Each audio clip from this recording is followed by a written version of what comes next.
আমরা এখন দেখতে পাচ্ছি অনেকেই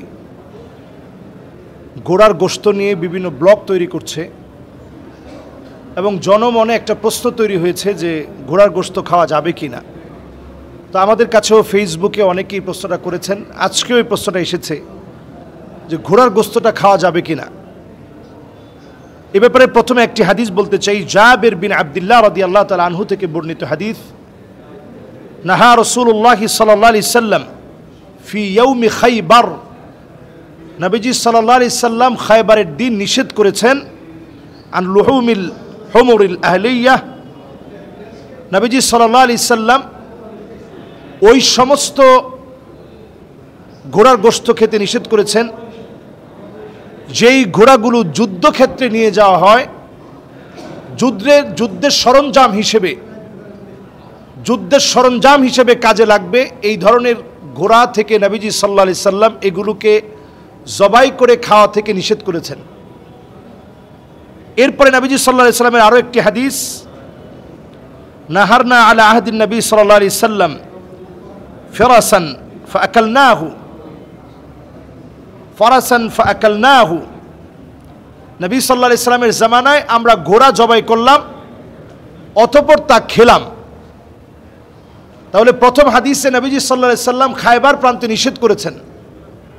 প্রথমে বুঝতে হবে যে খায়বারে নবীজি কেন নিষেধ করলেন, কারণ এতদিন ধরে ইহুদিরা মুসলমানদেরকে পরাজিত করার জন্য দিনের পর দিন চক্রান্ত করেছে। মদিনায় 3টা ইহুদি গোত্র ছিল, একটা নাম ছিল বনি নদর, বনি কুরাইজা, বনি কায়নুকা। এই 3টা গোত্র মিলে মুসলমানদের বিরোধিতা করেছে দিনের পর দিন। বস্তুত তাদের কারণেই প্রত্যেকটা যুদ্ধ সংগঠিত হয়েছে। যুগে যুগে মুসলমানদের বিপদ আপদ এবং পরাজিত হওয়ার সকল ঘটনার পিছনে ইন্ধন জুগিয়েছে ইহুদিরা।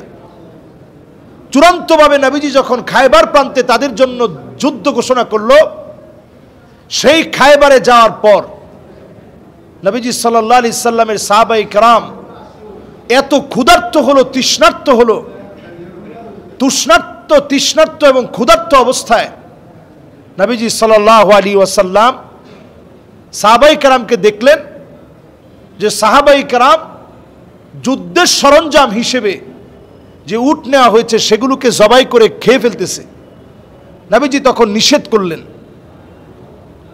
এই হচ্ছে নিষেধাজ্ঞা। আগে বিষয়টা সাহাবায়ে কেরাম খেয়েছেন, নবীজি নিষেধ করেননি, যুদ্ধের ময়দানে নিষেধ করেছেন। খায়বারে নবী সাল্লাল্লাহু আলাইহি সাল্লামের সাহাবায়ে কেরামের মধ্য থেকে 91 জন সাহাবী খায়বার প্রান্তে শহীদ হয়েছেন। যদিও সিয়ারু আলামিন নুবালার ভিতরে 36 জন সাহাবীর হিস্ট্রি ঘাটলে পাওয়া যায়, অন্যান্য সাহাবায়ে কেরামের হিস্ট্রি তেমন পাওয়া যায় না। তো সাহাবায়ে কেরামের মধ্য থেকে 91 জন সাহাবী শাহাদাত বরণ করলেন খায়বার প্রান্তরে। ইহুদিরাও মারা গেল। নবীজি সাল্লাল্লাহু আলাইহি সাল্লাম কোনো বাচ্চাদের গায়ে আঘাত করেননি, বৃদ্ধদের গায়ে আঘাত করেননি, নবীজি সাধারণ ক্ষমা ঘোষণা করলেন। আজকে যে ইহুদিরা বলে যে আরব আমাদের, বরং এই আরবে আমরা তাদেরকে থাকতে দিয়েছি। খায়বারের প্রান্তে তারা চক্রান্ত করে মুসলমানদের সাথে পরাজিত হয়েছে, নবীজি তারপরেও তাদেরকে থাকতে দিয়েছেন কৃষিকাজ করার বিনিময়ে।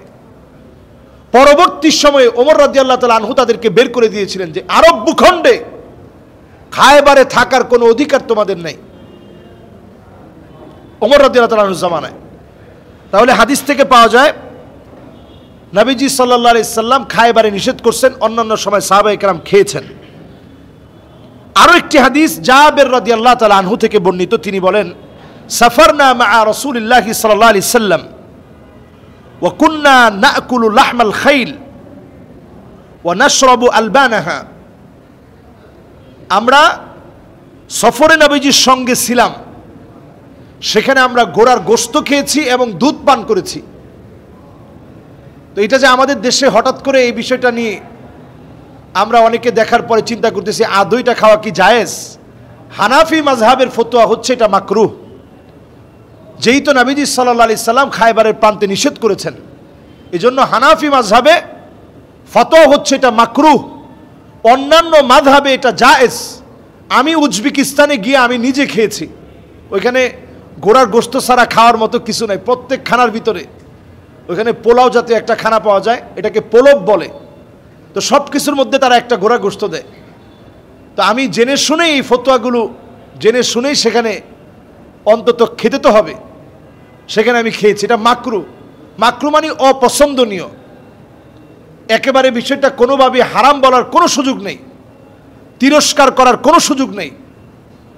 আশা করি ইনশাআল্লাহ এই হাদিসগুলোর দলিলের ভিত্তিতে আপনাদের কাছে বিষয়টা পরিষ্কার। এরপর কোরআনুল কারীমের আরও একটি আয়াত দিয়ে এই বিষয়টি আপনাদেরকে বোঝাতে চাই যে ইমাম আবু হানিফা রাহিমাহুল্লাহ যে দলিল দিয়েছেন এবং ওনার সাথে ইমাম আবু ইউসুফ এবং ইমাম মুহাম্মদ রাহিমাহুমুল্লাহ দলিল দিয়েছেন। ওনাদের দলিল হচ্ছে ওয়াল খাইলা ওয়াল বিগালা ওয়াল হামিয়ারা লিতারকাবুহা ওয়া জিনা। আল্লাহ তাআলা ঘোড়া দিয়েছেন আমাদের যানবাহনের জন্য। বর্তমান সময়ে এসে আপনি চিন্তা করেন, এখন ঘোড়া আমাদের যানবাহনও না, আমাদের যুদ্ধের সরঞ্জামও কিন্তু এখন ঘোড়া না।